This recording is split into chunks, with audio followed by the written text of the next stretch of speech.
A passenger plane is obliterated in the California hills. Hardened steel is ripped to pieces. The wreckage paints a grim picture of the final moments of Pacific Southwest Airlines Flight 1771.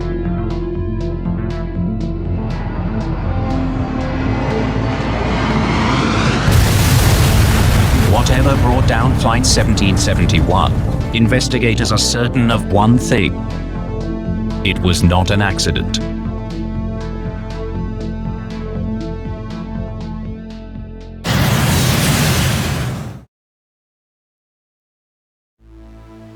Los Angeles International Airport, one of the busiest in the world.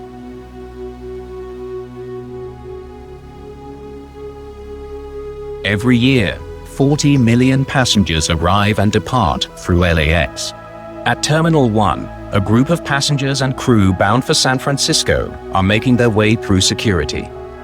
A short while later, they board Pacific Southwest Airlines Flight 1771. The flight from Los Angeles to San Francisco is one of the most popular routes at Pacific Southwest, also known as PSA. Among the 38 passengers are several PSA employees, including the airline's chief pilot.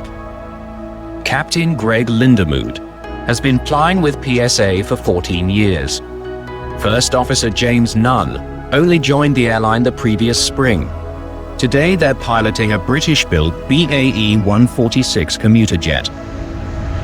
The flight to San Francisco will take just over an hour. Flight 1771 is cruising at 22,000 feet above the California countryside. Just over halfway through the flight. My God, that was a gun. Squawk 77, Squawk 77. We've had a gun fired off board the aircraft. Moments later, Flight 1771 falls into a steep dive.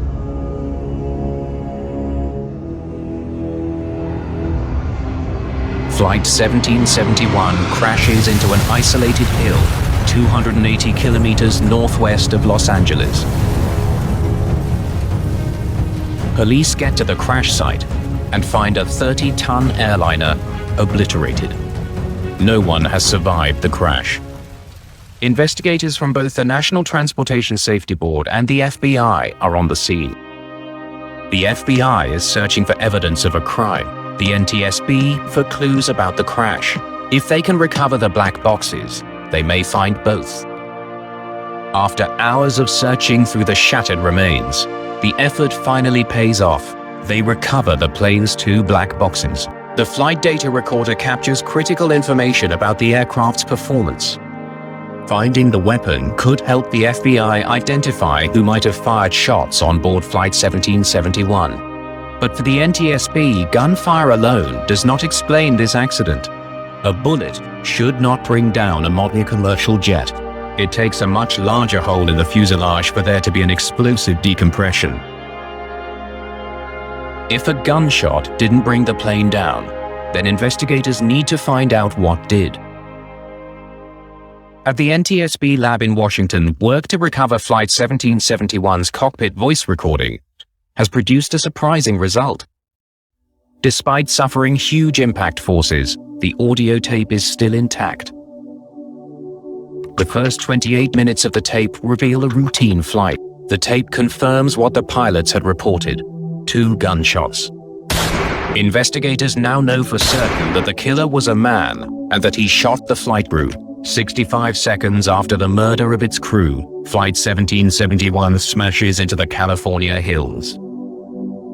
A weapon was smuggled through LAX, one of the world's busiest airports. Investigators wonder how the shooter managed to evade airport security. If the FBI can't find answers soon, more lives could be at risk. Investigators in California finally find what they've been hunting for: the barrel of a gun. It's not just any gun. It's a .44 caliber Magnum. But the barrel alone isn't enough. They need the rest of the weapon. Fortunately, they find it. The shattered pistol leads to a morbid discovery. lab analysis may help solve a mystery that hangs over the entire investigation.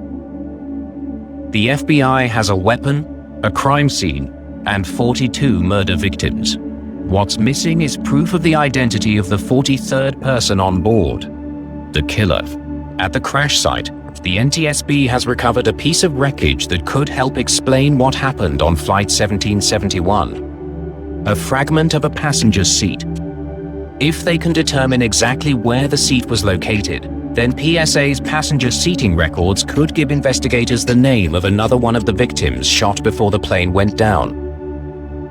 Investigators learned that in its final moments the aircraft was operating normally, with no mechanical problems. Except for one thing. Someone had pushed the control column forward, forcing the plane into a steep dive. The aircraft accelerated to the speed of sound. Investigators now understand why only very small pieces of wreckage were found at the crash site, since it was almost certainly the killer's hand on the controls. This is now the worst mass murder in California history. But investigators still don't have enough evidence to be certain who the killer was, nor who he was trying to kill. Was it the work of a madman who wanted to commit mass murder? Or did the killer target one particular passenger and coldly sacrifice everyone else on board?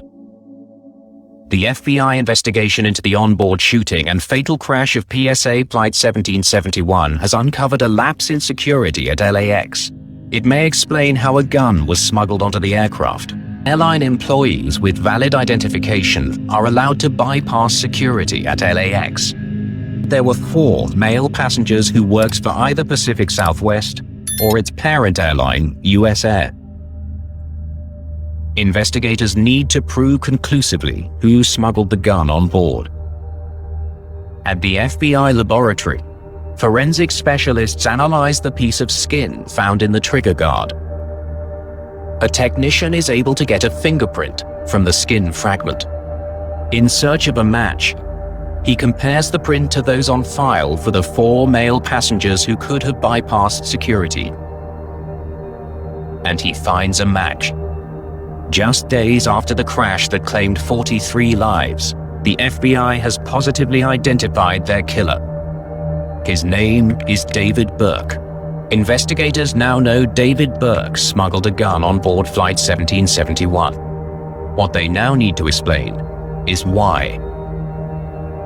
Day 3 at the crash site. Still sifting through the strewn remains of the plane, investigators uncover a bizarre but telling piece of evidence. One that points directly to the motive behind David Burke's crime. Burke had written the unsigned note during the flight. He expressed a grudge against a man called Ray,